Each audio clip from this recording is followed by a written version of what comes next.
BA second year की सभी students को मेरा नमस्कार।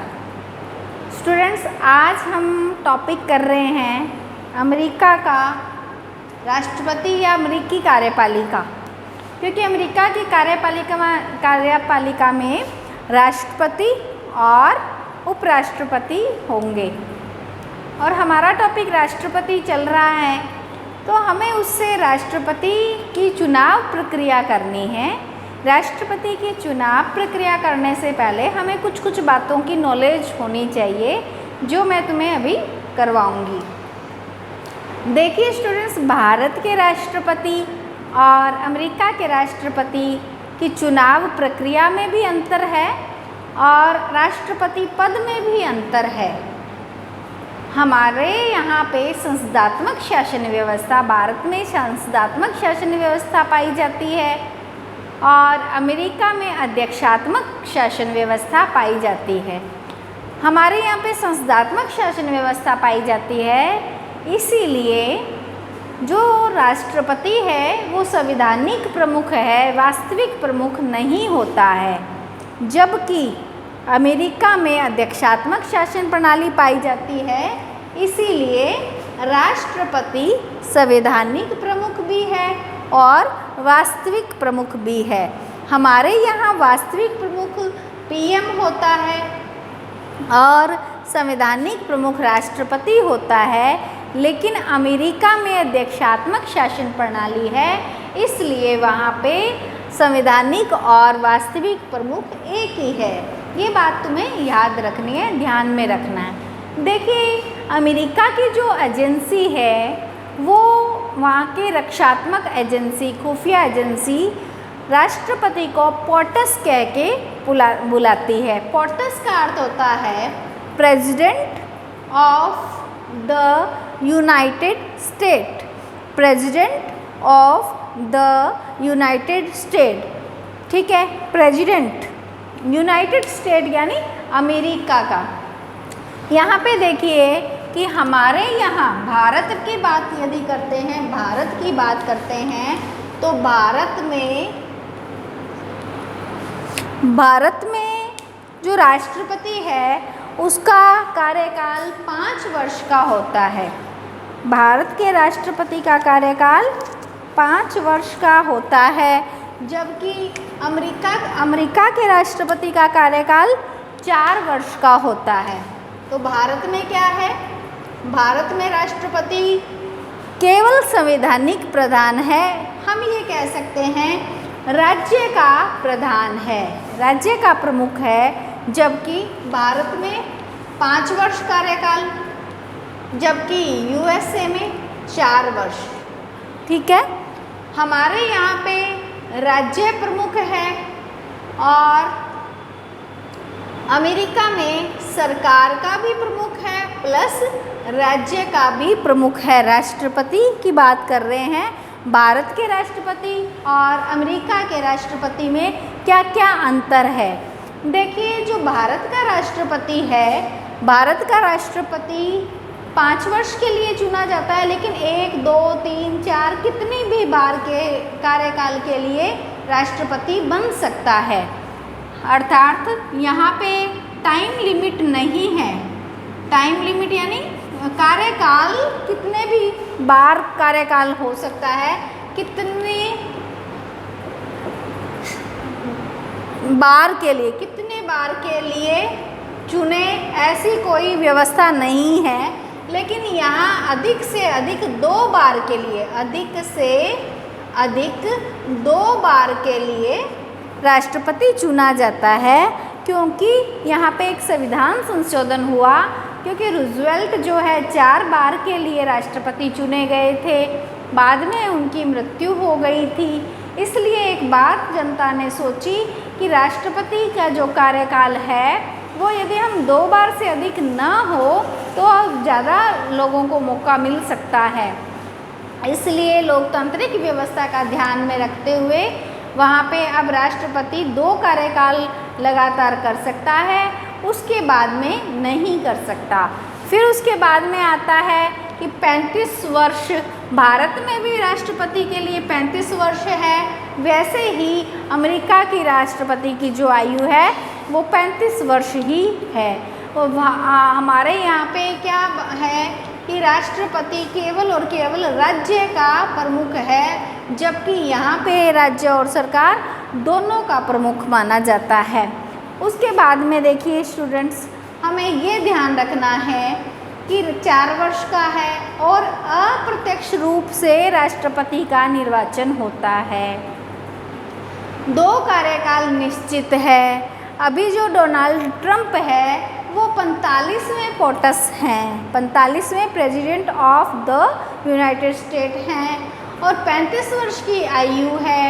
और एक और बात ऐसी है कि यदि किसी व्यक्ति को यूएसए का राष्ट्रपति बनना है तो एक तो वहाँ का जन्म हुआ होना चाहिए यूएसए का, और उसके साथ साथ में वह लगातार 14 वर्ष वहाँ पे निवासी भी होना चाहिए। ऐसे नहीं कि वहाँ पे जन्म लिया और जन्म के बाद में चले गए कहीं और रहने के लिए और आके राष्ट्रपति का चुनाव लड़ लिया, ऐसा नहीं है, बल्कि लगातार 14 वर्ष से वहाँ पे रहा हुआ होना चाहिए। ठीक है। इसके बाद में हमें एक और बात देखनी है कि वहाँ पे कौन चुनाव करता है राष्ट्रपति का। अप्रत्यक्ष रूप से तो है, अप्रत्यक्ष से है, लेकिन कांग्रेस का राष्ट्रपति के चुनाव के साथ कोई संबंध नहीं है। अर्थात ऐसा जरूरी नहीं है कि किसी भी व्यक्ति को राष्ट्रपति बनने के लिए कांग्रेस का सदस्य होना जरूरी नहीं है, और ना ही कांग्रेस के सदस्य कांग्रेस वहाँ क्या है, व्यवस्थापिका। कांग्रेस के सदस्य जरूरी नहीं होता कि कांग्रेस के सदस्य ही चुनते हैं, ऐसा नहीं है, और ना ही राष्ट्रपति के उम्मीदवार को कांग्रेस का सदस्य होना अनिवार्य है। ना तो कांग्रेस के सदस्य चुनते हैं और ना ही व्यक्ति को कांग्रेस का सदस्य होना अनिवार्य है। लेकिन कांग्रेस में है क्या, देखिए हम देखेंगे वहाँ की व्यवस्थापिका कांग्रेस कहलाती है, वहाँ की यूएसए की व्यवस्थापिका कांग्रेस कहलाती है। कांग्रेस के 2 सदन है, हाउस ऑफ रिप्रेजेंटेटिव और सीनेट। अमेरिका में 50 राज्य हैं, अमेरिका में 50 राज्य हैं। प्रत्येक राज्य से 2-2 कैंडिडेट जाते हैं, तो सीनेट के जो सदस्य हैं वो 100 हैं। प्रत्येक राज्य से सीनेट में 2-2 कैंडिडेट जाते हैं। इस प्रकार सीनेट की सदस्य संख्या 100 है, और यहाँ पे है 435। हाउस ऑफ रिप्रेजेंटेटिव की सदस्य संख्या 435 है। अब देखिए ये जो लोग हैं यहाँ पे, ये 435 या टोटल कितने हो गए, 535 प्लस डिस्ट्रिक्ट ऑफ कोलंबिया के 3 सदस्य, यहाँ के 3 सदस्य द्वारा यहाँ निर्वाचक मंडल बनता है। जितने सदस्य, ये सदस्य राष्ट्रपति का चुनाव नहीं करते, इतने सदस्यों द्वारा राष्ट्रपति का चुनाव होता है, निर्वाचक मंडल बनता है। देखिए डिस्ट्रिक्ट ऑफ कोलंबिया के जो सदस्य हैं वहाँ के कांग्रेस में नहीं होते, लेकिन राष्ट्रपति का चुनाव करने के लिए आते हैं और चुनाव होने के बाद में बैठ जाते हैं। तो यहाँ जैसे दिल्ली विधानसभा है, वैसे ही डिस्ट्रिक्ट ऑफ कोलंबिया है। और इसके बाद में देखो हमें ध्यान में रखना है कि दल कितने हैं यूएसए में दल कितने हैं। तो यूएसए में मुख्यतः 2 दल है। वैसे यूएसए में बहुदलीय प्रणाली है, लेकिन मुख्यतः 2 दल हैं। पहला दल डेमोक्रेटिक दल और रिपब्लिक दल। देखिए डेमोक्रेटिक और रिपब्लिक, ये वहाँ पे 2 दल हैं। ठीक है। डेमोक्रेटिक दल जो है वो लिबरल है, उदारवादी विचारधाराओं को लिए हुए है और इसका जो साइन है ब्लू साइन होता है। और ओबामा जो प्रसिद्ध राष्ट्रपति ओबामा, क्लिंटन, ये सारे डेमोक्रेटिक दल के हैं। जबकि अभी जो 46वां पोटस चुना गया है, जो बिडेन, अभी चुना गया नहीं है, उम्मीदवार है जो बिडेन, वो भी डेमोक्रेटिक दल के हैं। और यहाँ पे रिपब्लिक, जैसे अभी डोनाल्ड ट्रंप है वो रिपब्लिक पार्टी के हैं। इसे जीओपी अर्थात ग्रांड ओल्ड पार्टी भी कहते हैं, ग्रांड ओल्ड पार्टी भी कहते हैं।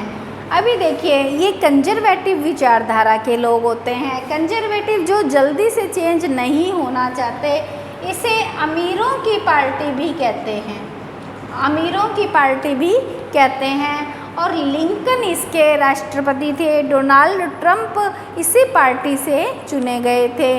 तो इस प्रकार हमने वहाँ के दल देखे। मुख्य दल 2 है, लेकिन यूएसए में बहुदलीय है।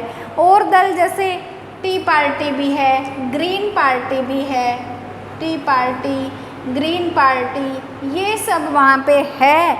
लेकिन मुख्यतः जो राष्ट्रपति बनते हैं इन 2 दल में से ही बनते हैं, एक पार्टी और 2 दल मुख्य हैं। तो यहाँ पे हमने देखा कि राष्ट्रपति के बारे में सरसरी, फिर हमने देखा कि दल कौन कौन से हैं, हमने देखा कि कांग्रेस में कौन कौन होते हैं। और कांग्रेस में ये दल जो कांग्रेसी है या सीनेटर है, ये नहीं राष्ट्रपति को चुनते, बल्कि इतने लोग चुनते हैं, निर्वाचक मंडल बनता है। फिर हमारा आगे चरण आता है प्रक्रिया। देखो राष्ट्रपति के चुनाव की प्रक्रिया, तो इसे हम 5 चरणों में बांट सकते हैं। तो 5 चरण कौन कौन से हैं? पहला जो मेथड है उम्मीदवारों का चयन। पहला जो प्रक्रिया का फर्स्ट स्टेप है वो है उम्मीदवार। उम्मीदवार कौन होते हैं? जो ये कहते हैं हम राष्ट्रपति पद के दावेदार हैं। उम्मीदवारों का चयन, यहाँ पे उम्मीदवार वो जो राष्ट्रपति बनने के इच्छुक हैं। ऐसे उम्मीदवारों का चयन का एक तरीका है प्राइमरी और एक तरीका है कॉकस। तो उम्मीदवारों का चयन होता है किस तरीके द्वारा? प्राइमरी और कॉकस द्वारा। तो सबसे पहला जो चरण है वो है प्राइमरी और कॉकस। दूसरा चरण है नेशनल कन्वेंशन यानी राष्ट्रीय सम्मेलन। फिर उसके बाद में इसके बारे में हम विस्तृत चर्चा करेंगे, लेकिन एक बार इन नामों को देखना है। फिर होते हैं सामान्य चुनाव। ज़्यादातर जो टीवी में हम देखते हैं, न्यूज़पेपर में पढ़ते हैं, वो ये सामान्य चुनाव के बारे में देखते हैं। जैसे अभी 3 नवंबर को जो चुनाव होंगे, अभी 46वां पोटस के जो चुनाव होंगे 3 नवंबर को, वो ये सामान्य चुनाव होंगे, जनरल इलेक्शन होंगे। उसके बाद में निर्वाचक मंडल बनता है। सामान्य चुनाव द्वारा निर्वाचक मंडल, इलेक्टोरल कॉलेज की स्थापना होती है और फिर वहाँ पे कॉलेज में चुनाव के बाद में ओथ होता है, शपथ ग्रहण होती है। तो ये जो प्रक्रिया है, ये 5 चरण हमें अच्छे से पढ़ना है। हम बहुत ही सरल ढंग से इसे भी पढ़ेंगे। तो अभी तक के लिए हमें ध्यान में रखना है राष्ट्रपति के बारे में कुछ कुछ बातें। फिर हमें ये देखना है कि भारत में ये नियम होता है कि दोनों सदनों में से किसी का सदस्य होना चाहिए या 6 महीने में बनना चाहिए, लेकिन यहाँ ऐसा नहीं है। कोई भी इंडिपेंडेंट व्यक्ति, कोई भी व्यक्ति राष्ट्रपति के चुनाव के लिए उम्मीदवार बन सकता है और ना ही कांग्रेस के सदस्य उसे चुनते हैं और ना ही वह कांग्रेस का सदस्य होना चाहिए, क्योंकि ये हमारे लिए एक बहुत महत्वपूर्ण है। क्योंकि विश्व में सबसे अधिक लोकतांत्रिक वाला जो देश है विकसित राष्ट्र है वो अमेरिका है। और अमेरिका में जो सबसे अच्छा पद है जो कि संवैधानिक प्रमुख भी है और उसके साथ साथ में राज्य का भी प्रमुख है, वास्तविक प्रमुख है, ऐसे पोटस को हम पढ़ने जा रहे हैं। और इसके साथ साथ में ये तीनों सेनाओं का अध्यक्ष भी होता है। यही हमारे यहाँ का पीएम और प्रेसिडेंट दोनों जहाँ काम करते हैं वहाँ पे राष्ट्रपति अकेला काम करता है। उसके बाद में देखो हमने ये देखा कि दल कितने हैं, डेमोक्रेटिक और रिपब्लिक, दो दल मुख्य हैं यहाँ पे। और उसके बाद में राष्ट्रपति के चुनाव की प्रक्रिया हमें देखनी है, उसके चरण हमने पढ़े हैं। फिर उसके बाद में हमने देखा भारत और यूएसए में क्या अंतर है राष्ट्रपति में, थोड़ा थोड़ा हमने वो पढ़ा। उसके बाद में कि वहाँ पे कांग्रेस के क्या सदन हैं और कितने मेंबर हैं ये पढ़ा। अब हम इनको डिटेल से पढ़ेंगे, कौन कौन से स्टेप लिए जाते हैं, प्राइमरी क्या है, कॉकस क्या है, नेशनल कन्वेंशन क्या होता है, ये सब हम अपनी नेक्स्ट वीडियो में पढ़ेंगे।